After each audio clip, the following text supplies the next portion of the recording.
आज हम देखेंगे कि पुलिस सब इंस्पेक्टर के प्रथम शिफ्ट में जो पेपर आया था उसमें इतिहास और आर्ट एंड कल्चर के कितने सवालों को पीवाईक्यू से कर सकते हैं कम्प्लीटली। उसमें 2 सवाल इतिहास के हैं और 5 सवाल आर्ट एंड कल्चर के हैं। इतिहास के दोनों ही सवाल टफ हैं। आर्ट एंड कल्चर के 5 सवालों को पीवाईक्यू से कर सकते हैं।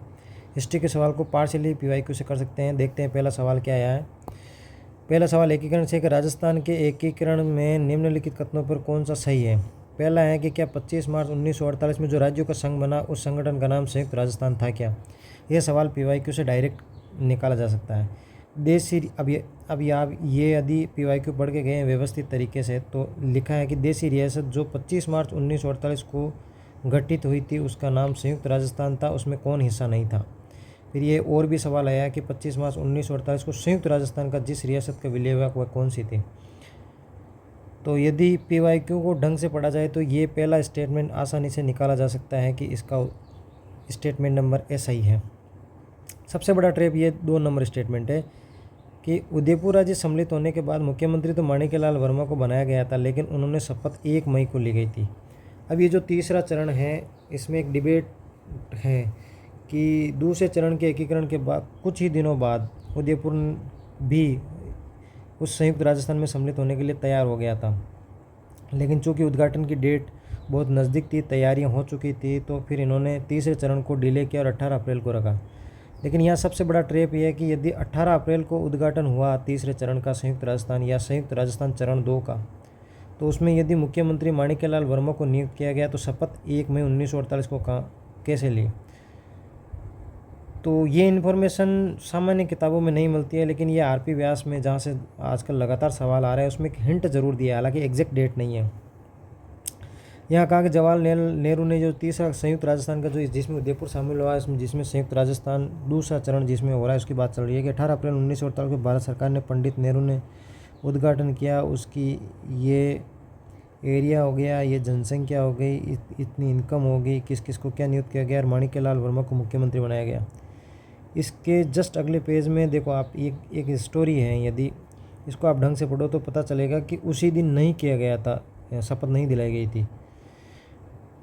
फिर इन्होंने यह लिखा कि पंडित नेहरू और सरदार पटेल, इसमें आगे लिखा है कि महाराणा प्रताप मंत्रिमंडल के गठन को लेकर महाराणा प्रताप और माणिक्यलाल वर्मा के बीच मतभेद उत्पन्न हो जाता है।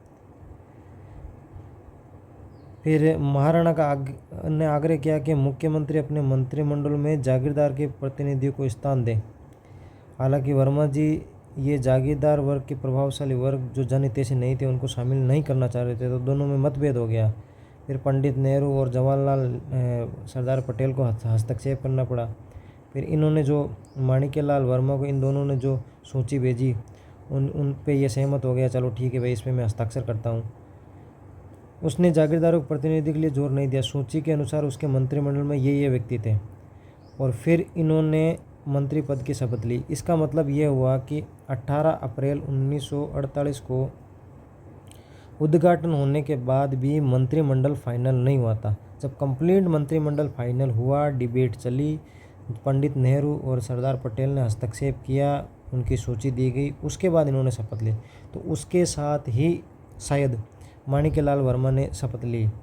और ये जो बात है वो इन्होंने ये जो इस आरपी व्यास वाले सबसे किताब की सबसे अच्छी खूबसूरती ये है कि कौन कौन सी लाइन कहाँ कहाँ से ली है उसमें इन्होंने लिखा है। तो ये 40 नंबर जो लिखा है उसके जो पार्ट के पीछे लिखा है वो है वीपी मेनन की किताब है। तो शायद वीपी मेनन की किताब में वो एग्जैक्ट डेट लिखी हुई है और एग्जामिनर ने शायद वहीं से निकाला है। तो ये सवाल पीवाईक्यू से एक स्टेटमेंट को हल किया जा सकता है, एक बिल्कुल नया है जो रीचेबल रिसोर्सेज में उपलब्ध नहीं है। अब दूसरा सवाल देखते हैं इतिहास का। मध्यकालीन राजस्थान के इतिहास से आया है कि ये जो जालोर के चौहान राजा हैं इनका क्रम बताइए। आपको पता है कि ये जो राइटिस्ट गवर्नमेंट होती है उसमें मध्यकालीन और प्राचीन भारत के इतिहास में उन हिस्से से सवाल ज़्यादा बनाए जाते हैं जो सेंट्रलाइज मिडेवल हिस्ट्री है, उसमें कौन कौन मुग़ल और सल्तनत के विरुद्ध लड़ा था। तो जालोर उनमें से उन लड़ाई करने वालों में से कलेक्टिवली उन राजवंशों में से था। ये सवाल कम्प्लीटली PYQ से नहीं किया जा सकता, लेकिन ये गोपीनाथ शर्मा की किताब है, 148 पेज पे ये पूरी इन्फॉर्मेशन इसमें कंप्लीट दी गई है। यहाँ लिखा है कि उदय सिंह 1205 में शासक बना, 1257 तक रहा। उसने कैसे कैसे जालोर को आगे बढ़ाया, तो जालोर की सीमा में वृद्धि की, राजनीतिक प्रतिष्ठा बढ़ाई। फिर रणथंभौर और सपालदक्ष वाले चौहान समाप्त हो चुके थे, तो इन्होंने फिर लीड किया और इन्होंने मंडोर और नाडोल को हस्तगत किया। इल्तुतमिश को भी इन्होंने नीचा दिखाया है। कुल मिला के एक सेंट्रलाइज पावर है सल्तनत काल में, इल्तुतमिश को इन्होंने हराया। और ये सिलेबस में स्पेशली मेंशन किया होता है आजकल की कि कौन कौन मुग़ल या कौन कौन राजपूत राजा थे जो सल्तनत से प्रतिरोध करने लगे। तो सबसे पहला राजाओं में से है उदय सिंह। यदि आपको बाकी राजाओं से पहले पता हो कि उदय सिंह पहले हैं, तो भी ये सवाल हो सकता है कि सी सबसे पहले आएगा, यानी उत्तर है, लेकिन ये कंप्लीटली किया सकता है। फिर उन्होंने देखो आगे लिखा है, उदय सिंह का बेटा होता है चाचिक देव, जिसने नासिरुद्दीन और बलबन इतना प्रभावशाली था कि इन दोनों की हिम्मत नहीं हुई इनके हस्तक्षेप करने की। फिर चाचिक देव का पुत्र होता है सामंत सिंह। और अंत में आपको पता है कानड़ देव होता है, जो अलाउद्दीन खिलजी से युद्ध करता है और जालोर में 1311 में हार होती है। तो कुल मिला के ये सवाल एक एक राजवंश के प्रत्येक राजा की क्रोनोलॉजिकल ऑर्डर में राजवंशों को याद करना डिफ़िकल्ट होता है। यदि इस सवाल को देखकर आप बाकी राजवंशों के राजाओं के क्रोनोलॉजिकल इवेंट का देखने चाहो तो बहुत ही जटिल है, लेकिन आपको उन राजाओं का ज़रूर याद करना चाहिए जो राजा सल्तनत या मुग़ल काल के विरुद्ध लड़े थे। और RP से सवाल मैं आपको 10 उदाहरण और गिना सकता हूँ जहाँ पर केवल उन राजाओं से सवाल पूछे गए हैं जिन्होंने मुग़लों और सल्तनत के सामने संघर्ष किया था। 2 ही सवाल आए थे, दोनों ही कुल मिला के जटिल थे।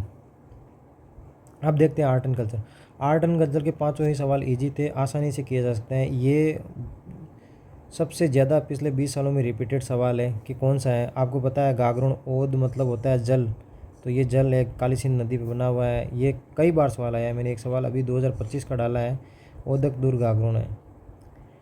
कौन सा सुमेलित नहीं है, तो 3 सुमेलित नहीं है, बाकी 2 है, तो उस हिसाब से भी दुर्ग आया है। सिवाना कौन सा था, गिरी, तो फिर वो यहाँ से सिवाना गलत हो जाएगा। पारिक दुर्ग मतलब जिसमें जाना जटिल हो, खाइयाँ वगैरह हो। और ये पूरी लिस्ट है, यहाँ देखो 2-3 पन्ने में सवाल आए हैं। यहाँ से आसानी से एरण मतलब जंगल, आपको पता है जालोर जंगल में बना हुआ है। दानव आसानी से जो रेगिस्तान में बना है वो सही है। कुल मिला के सिवाना नहीं है। बहुत आसान सवाल था, यदि आपने PYQ व्यवस्थित तरीके से पढ़ा है तो ये आसानी से सवाल किया जा सकता है। फिर एक अगला सवाल नृत्य और उनके पॉपुलर एरिया से आया है। अब ये सबसे पहले बम है, उसका एग्जैक्ट कहाँ फेमस है। हालांकि वैसे तो ये इजी सवाल है, लेकिन फिर भी PYQ में बहुत लंबा चौड़ा है। देखो कितनी परीक्षा में आया हुआ है। बम रस या नृत्य कहाँ का फेमस है, अलवर भरतपुर का। तो यदि आप बम को 1 से 3 मिलाते हैं तो ये वाला कटता है। दूसरा स्टेटमेंट है कि ये वालर वाला एग्जैक्ट नहीं आया है। वालर वाला मैंने सारे PYQ यहाँ डाले हैं। ग्रासियों द्वारा कौन सा किया जाता है, वालर में कौन शामिल होता है, स्त्री पुरुष होता है, कौन सा वाद्य यंत्र यूज होता है और किस जाति का नृत्य है, ये आया। लेकिन कौन से स्थान पर फेमस है, ये सवाल आज तक नहीं आया। ये सवाल नया है, लेकिन ये इररिलेवेंट हो जाता है जब आप सुमेलित करने वाले 3 स्तंभों में से मिला देते तो एक वाला की ज़रूरत नहीं रहती है। लेकिन फिर भी ये वालर नृत्य कहाँ का फेमस है, 10वीं किताब की जो राजस्थान की कल्चर की किताब है वहाँ पे लिखा है सिरोही का फेमस है। तो वालर से हो गया सिरोही, यानी 1, बी से 1, 3 तो पहले था, बी से हो गया 1, उत्तर निकल जाता है। फिर भी ये सवाल PYQ से और भी जो ऑप्शन है वो कर सकते हैं। जालोर का आपको पता है ढोल नृत्य है, और ढोल नृत्य कहाँ का फेमस है, तो जालोर का। तो ये यहाँ आसानी से किया जाए, ढोल नृत्य जालोर का हो गया, यानी कि C से 4 हो गया, C से 4 हो गया। अग्नि नृत्य भी एग्जैक्ट इसी तरीके से PYQ है, यानी कि ये सवाल कम्प्लीटली PYQ से पूरी तरीके से किया जा सकता है। अगला सवाल है कि जो ये 4 मेले हैं उनमें से बताओ कि कौन से 3 हैं वो पशु मेले हैं। अभी यदि आपने ये व्यवस्थित तरीके से 2 ही PYQ किए हैं तो ये सवाल आसानी से किए जा सकते हैं। देखो मल्लीनाथ का पशु मेला तिलवाड़ा में बढ़ता है, ये सुमेलित रूप से सही है। इसमें असुमेलन पूछा है, यानी कि 3 गलत है, बाकी तीनों सही है। यानी कि मल्लीनाथ पशु मेला तिलवाड़ा में बढ़ता है, बिल्कुल सही है। वीर तेजाजी का पशु मेला पर्वतसर में बढ़ता है, यानी वो भी बिल्कुल सही है। यानी कि तिलवाड़ा सही है और पर्वतसर सही है। अब बे इसमें है, दे इसमें है, बे दे इसमें, ये दोनों एलिमिनेट हो जाते हैं। अब यदि आप इसको ध्यान से देखेंगे तो इसमें चंद्रभागा मेला भी लिखा हुआ है। ये रहा चंद्रभागा पशु मेला, 4 नंबर और 2 नंबर, गोमती सागर, यानी कि चंद्रभागा पशु मेला भी सही है। ये पशु परिचय में आया था 2024 में भी, ये भी आया हुआ सवाल है। यानी कि आप चंद्रभागा को कलेक्ट कर लेते हैं, सीताबाड़ी को एलिमिनेट कर देते हैं, एलिमिनेट अपना आप हो जाएगा क्योंकि केवल कोई 3 ही उत्तर हैं, तो ए सेलेक्ट होते ही ये उत्तर रहता है। यानी कि ये सवाल भी कम्प्लीटली PYQ से किया सकता है आपको, हालांकि आपको PYQ एग्जैक्ट तरीके से याद होना चाहिए। अगला सवाल आया है कि चित्रकला के कोटा शैली में कौन कौन से राजाओं का क्या क्या योगदान था, कैसे क्रोनोलॉजिकल हिस्ट्री में आगे बढ़ी और क्या उनकी विशिष्ट विशेषता थी। आप पहला कौन सा नहीं है वो पकड़ना है। कहा है कि महाराजा भीम सिंह का काल में चित्रों में वल्लभ संप्रदाय यानी कि कृष्ण भगवान से संबंधित चित्रों का प्रभाव बढ़ा। उसके बाद जो उमेद सिंह का काल आया उसमें शिकार के दृश्य बढ़े। फिर इन्होंने तीसरा कहा कि कोटा शैली जयपुर शैली से पृथक होकर स्वतंत्र शैली विकसित हुई। और चौथा कहा कि कोटा शैली में सुंदर नारी आकृतियों के लिए प्रसिद्ध है। अब आपको मैं यदि पहले दूसरे स्टेटमेंट का PYQ दिखाऊं छाँट कर तो आप चौंक जाएंगे कि दोनों ही सवाल 2025 की ही सेकंड ग्रेड की स्कूल एजुकेशन में सवाल एग्जैक्ट आया है। देखो, कोटा के महाराव भीम सिंह ने अपने संरक्षण में चित्रकला में कृष्ण भक्ति और वल्लभ संप्रदाय, exact word to word match कर रहा है। महाराव भीम सिंह चित्रों में वल्लभ संप्रदाय, यानी कि ये सही है। दूसरा देखो, उमेद सिंह कोटा शैली में शिकार के चित्रों को संरक्षण, और ये दोनों सही है। यहाँ ऑप्शन उमेद सिंह काल में शिकार दृश्य, यानी कि आप PYQ करते हैं तो 2 सवाल तो आपके एग्जैक्ट, 2 ऑप्शन तो आप आसानी से कह सकते हैं ये तो सही ही है।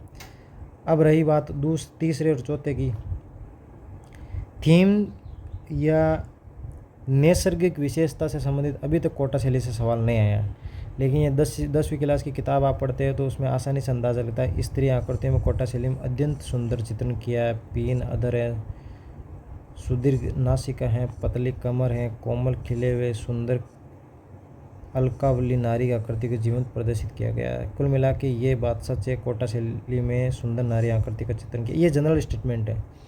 RPSC कभी भी जनरल स्टेटमेंट को गलत नहीं करती, क्योंकि हिस्ट्री में it is very difficult to deny fact, जो डिस्कवर्ड फैक्ट होता है, इसलिए इसका उत्तर ही हो जाएगा। कुल मिला के पार्शियली PYQ से हल कर सकते हैं, पार्शियली 10वीं किताब आर्ट एंड कल्चर से हल कर सकते हैं। अगला सवाल जसनाथ जी से आया है कि कौन सा इसमें सही नहीं है। आप एग्ज़ाम में जब भी नहीं आए तो उस पर सर्कल करने की आदत रखो, वरना ये सवाल गलत होते हैं। ऐसे आपने सोचा सही है, टिक गलत करके आओ। सबसे पहले आपको जनरल स्टेटमेंट सही करना होता है। जो भी महाराज भगवान थे उन्होंने धार्मिक कर्मकांड और अंधविश्वासों को विरोध ही किया, तो ये तो सही है। फिर आप ये 10वीं वाली किताब में आओगे तो इनकी मुख्य पीठ कत्रियासर में है, ये यहाँ लिखा है। कत्रियासर में जसनाथ जी की तपोवन कर्मस्थल, ये PYQ भी है, 10वीं किताब में भी लिखा है, यानी कि ये वाला भी सही है। अब इसको एलिमिनेट करना आसान है कि गुड़ला नृत्य इनसे संबंधित नहीं था। तो कुल मिला के 10वीं की किताब और PYQ से इस सवाल को भी किया जा सकता है, आसान सवाल था। कुल मिला के आप देखेंगे कि आर्ट एंड कल्चर के ज़्यादातर सवाल PYQ से किए जा सकते हैं। हिस्ट्री के सवाल जटिल आ रहे हैं, टफ आ रहे हैं, लेकिन आपको सिलेबस RPSC की PYQ की समझ और प्रीवियस ईयर में पूछे जाने वाले एग्जामिनर के माइंडसेट्स के आधार पर सवालों को आसान कर सकते हैं। यदि आप चाहते हैं कि इसी प्रकार के इंसाइट्स आपको मिले तो चैनल को सब्सक्राइब करें। धन्यवाद।